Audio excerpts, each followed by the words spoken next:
रहस्यमयी हवेली का खौफ। उत्तर प्रदेश के छोटे से गांव जसपुर में एक पुरानी हवेली थी जिसे लोग काला महल कहते थे।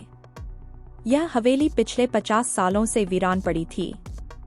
कहते हैं कि वहां रात में अजीब आवाजें आती थीं और जिसने भी अंदर जाने की कोशिश की वह कभी वापस नहीं लौटा।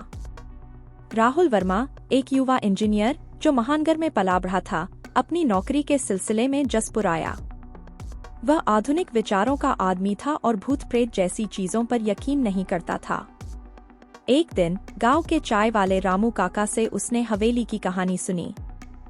रामू काका ने कहा, बाबूजी, उस हवेली के अंदर जाने की गलती मत करना।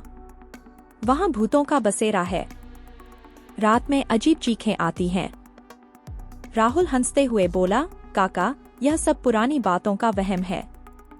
मैं वहां जाऊंगा और साबित करूंगा कि कुछ भी नहीं है। उस रात राहुल ने हवेली में जाने का निश्चय किया। उसकी दोस्त अंजलि ने उसे मना किया, लेकिन वह नहीं माना। अंजलि ने भी राहुल के साथ जाने का फैसला किया ताकि अगर कुछ हुआ तो वह मदद कर सके। आधी रात के वक्त जब पूरा गांव गहरी नींद में था, राहुल और अंजलि ने टॉर्च लेकर हवेली का रुख किया। हवेली के गेट पर लगे पुराने जंग लगे ताले को राहुल ने तोड़ दिया। जैसे ही वे अंदर गए, एक ठंडी हवा का झोंका आया। हवेली के अंदर का माहौल बहुत अजीब था।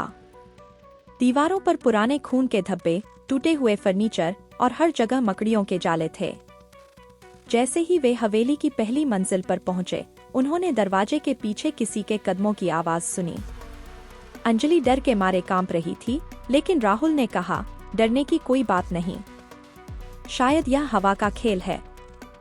लेकिन तभी एक पुरानी घड़ी जो बंद पड़ी थी, अचानक 12 बजे का समय बजाने लगी। राहुल और अंजलि एक दूसरे को देखकर चौंक गए। हवेली के अंदर एक पुराना कमरा था जिसमें कई किताबें और कागज फैले हुए थे। राहुल ने एक डायरी उठाई जिसमें लिखा था, यह हवेली कभी मेरे परिवार का गर्व थी, लेकिन अब यह मेरे लिए एक श्राप बन चुकी है। मैंने जो गलती की है उसकी सजा मुझे और मेरे परिवार को भुगतनी पड़ी। अगर कोई इस डायरी को पढ़ रहा है तो सावधान रहे। यहाँ कुछ ऐसा है जो इंसानों से परे है। डायरी का लेखक राजवीर सिंह था, जो हवेली का आखिरी मालिक था।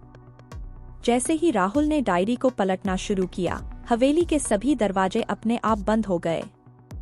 कमरे में रखी एक कुर्सी अचानक हवा में उठने लगी और जोर से जमीन पर गिर पड़ी। एक भयानक हंसी गूंजने लगी। अंजलि चीख पड़ी, राहुल, हमें यहाँ से निकलना चाहिए। लेकिन राहुल को डायरी के आखिरी पन्नों में छिपे राज को जानने का जुनून था। उसने पाया कि हवेली के तहखाने में एक कमरा है जहाँ राजवीर ने अपनी पत्नी और बेटी को बंद कर दिया था। राहुल और अंजलि ने तहखाने का दरवाजा खोजा और बड़ी मुश्किल से उसे खोला। अंदर घुप्प अंधेरा था। उन्होंने टॉर्च की रोशनी में देखा कि वहां 2 कंकाल पड़े थे। दीवार पर खून से लिखा था, मुझे माफ करना। राहुल समझ गया कि राजवीर ने अपने गुस्से और लालच में अपने परिवार को मार डाला था। हवेली में फैली भूतिया गतिविधियां उसी दर्द और गुस्से का नतीजा थीं। तहखाने से बाहर निकलते वक्त हवेली में भयंकर तूफान उठ गया। राहुल और अंजलि को ऐसा महसूस हुआ जैसे कोई अदृश्य शक्ति उन्हें रोकने की कोशिश कर रही हो।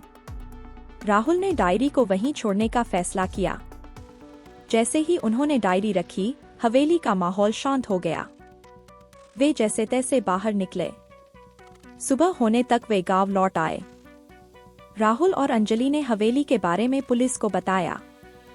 पुलिस ने तहखाने से कंकाल बरामद किए और उनकी शिनाख्त करवाई। हवेली को सील कर दिया गया। लेकिन कहानी यहीं खत्म नहीं हुई। कुछ दिनों बाद राहुल को एक और अजीब कॉल आया। दूसरी तरफ से वही भयानक हंसी गूंज रही थी जो हवेली में सुनाई दी थी। कुछ रहस्य ऐसे होते हैं जिन्हें छेड़ना इंसान की सबसे बड़ी भूल होती है।